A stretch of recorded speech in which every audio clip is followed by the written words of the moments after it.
Step into value zone hyper mart. నమస్తే, నేను Vijay. Telangana CM Revanth Reddy హైదరాబాద్పై తన మార్కు పాలిటిక్స్ని చూపించబోతున్నారా?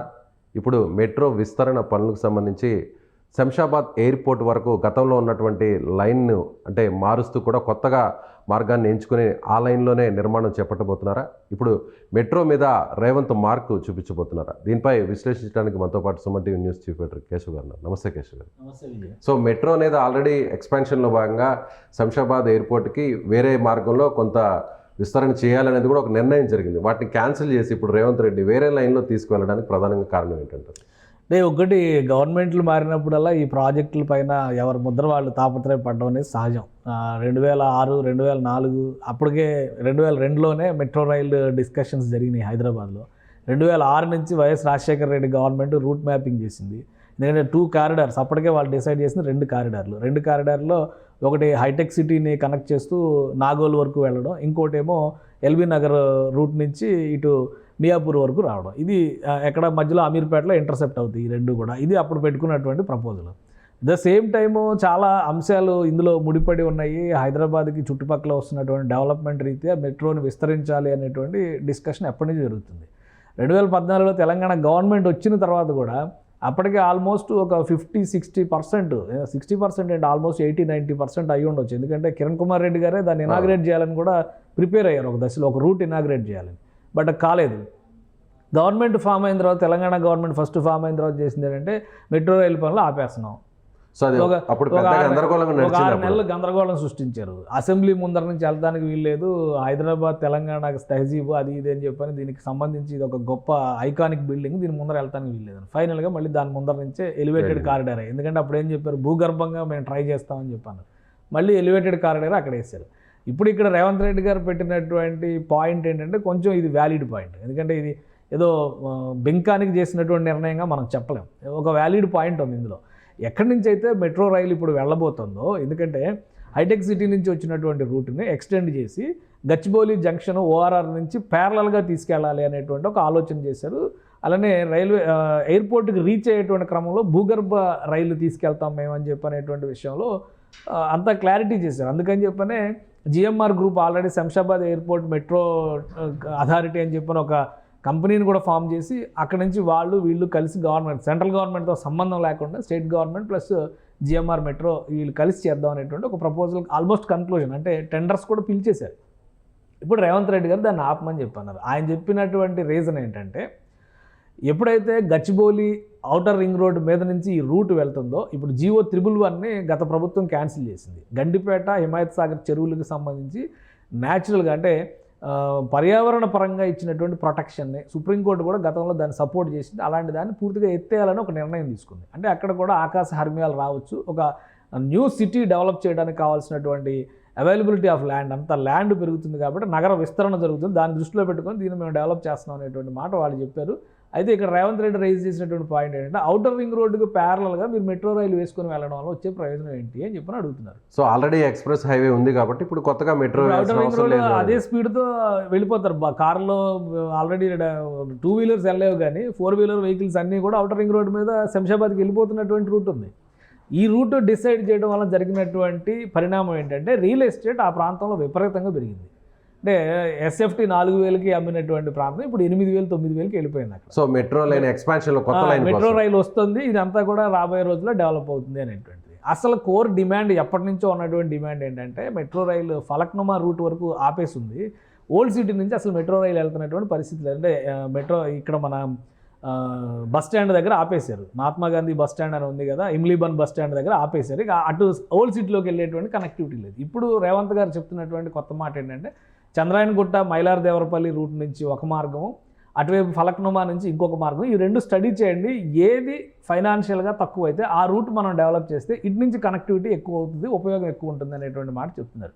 కాబట్టి ఇది రేవంత్ స్టైలు, రేవంత్ మార్క్ అని అనుకోవాలా, లేదా సిటీకి లాంగ్ రన్లో ప్రయోజనాలు తీసుకొచ్చేటువంటి ప్రణాళిక అనుకోవాలా చూడాలి. ఎందుకంటే భవిష్యత్తులో ఔటర్ రింగ్ రోడ్డు తర్వాత కనుక సిటీ ఎక్స్పాండ్ అయితే ఒక 10 ఏళ్ల తర్వాత వినియోగంలోకి రావచ్చు. కానీ ఇప్పుడు సిటీలోంచే ట్రావెల్ జరుగుతుంది. సిటీలోంచి ట్రావెల్ జరుగుతుంది కాబట్టి మెట్రో రైలుకి సిటీలోంచి కనెక్టివిటీ ఫలక్నుమా నుంచి ఉంటే కనుక ఎక్కువ అడ్వాంటేజ్ ఉంటుంది అనేది ఆయన చెప్పినటువంటి రీజన్. దీనిపైన అధ్యయనం చేయాలి, సైంటిఫిక్గా చూడాలి. ప్లస్ ఆల్రెడీ ఒక ప్లాన్ అనుకున్నారు భూగర్భంలోంచి మెట్రో రైలు. ఇప్పుడు లండన్ ఎయిర్పోర్ట్లో వాటిలో ఎట్లా ఉంటుందంటే డొమెస్టిక్ ఎయిర్పోర్ట్కి ఇంటర్నేషనల్ ఎయిర్పోర్ట్కి మధ్య భూగర్భ రైలు లైన్ ఉంటుంది. ఇక్కడ నుంచి అక్కడికి 5 minutesలో వెళ్ళిపోయేటువంటి వెసులుబాటు. దగ్గర 30 kilometers డిస్టెన్స్ 5 to 10 minutesలో కవర్ చేస్తారు. కాబట్టి ఇక్కడ కూడా ఆ స్పేస్ని ఎలా కవర్ చేయాలనే ఆలోచనలోనే వీళ్ళు ట్రాఫిక్ కంజెషన్స్ ఏవి ఉండకూడదని అండర్ గ్రౌండ్ అని ప్లాన్ చేస్తున్నామని ఒక పిక్చర్ అయితే చూపించారు.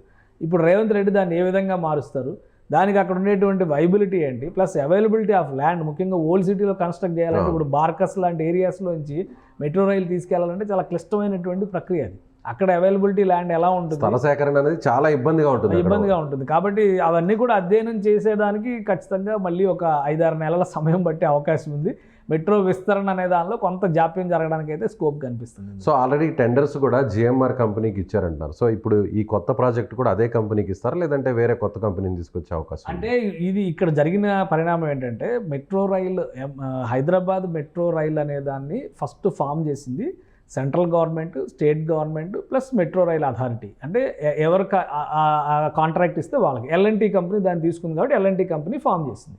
L&T company Hyderabad, Telangana government అప్పుడు ఉన్నప్పుడు ఆంధ్రప్రదేశ్ గవర్నమెంట్, ఇప్పుడు తెలంగాణ గవర్నమెంట్ టేక్ ఓవర్ చేసింది. సెంట్రల్ గవర్నమెంట్ కూడా ఒక 20% దీనికి సపోర్ట్ చేసినటువంటి పరిస్థితి ఉంది. ఇప్పుడు కొత్తగా ఫామ్ చేసిన వాళ్ళు ఏంటంటే సెంట్రల్ గవర్నమెంట్ మాకు సపోర్ట్ చేయట్లేదు కాబట్టి మేము సెంట్రల్ గవర్నమెంట్ని పక్కన పెట్టేసి state government, contractor and GMR metro. ఎందుకంటే జిఎంఆర్ మెట్రో వాళ్ళు ఎందుకు ఫామ్ చేశారంటే ఎయిర్పోర్ట్ దాకా వేస్తే ఎక్కువ ప్రయోజనం ఉండేది మెట్రోకి. ఆల్రెడీ ఎయిర్పోర్ట్ అనేది వాళ్ళ కంట్రోల్, వాళ్ళు ఒక కన్సార్షియంగా ఫామ్ అయ్యి ఒక జిఎంఆర్ శంషాబాద్ ఎయిర్పోర్ట్ అథారిటీ కింద ఫామ్ అయ్యి ఆ కంపెనీ ద్వారా డైరెక్ట్ జిఎంఆర్ ఆపరేట్ చేయకుండా దీన్ని ఆపరేట్ చేయడం కోసం ఒక కంపెనీ ఫామ్ చేసి వాళ్ళు కూడా ఇందులో ఇన్వాల్వ్ అయ్యారు. ఇప్పుడు వీళ్ళు ముగ్గురు కలిసి అంటే state government plus metro authority plus GMR authority, ఈ మూడు కలిసి ఒక టెండర్ పిలిచి దానికి వెండర్స్ని ఫైనలైజ్ చేయాలి. ఇప్పుడు ఆ టెండర్స్ పిలిచేటువంటి ప్రక్రియలో ఉన్న దశలోనే ఆపాలి అనేటువంటి ఆలోచన తెలంగాణ గవర్నమెంట్ చేసింది.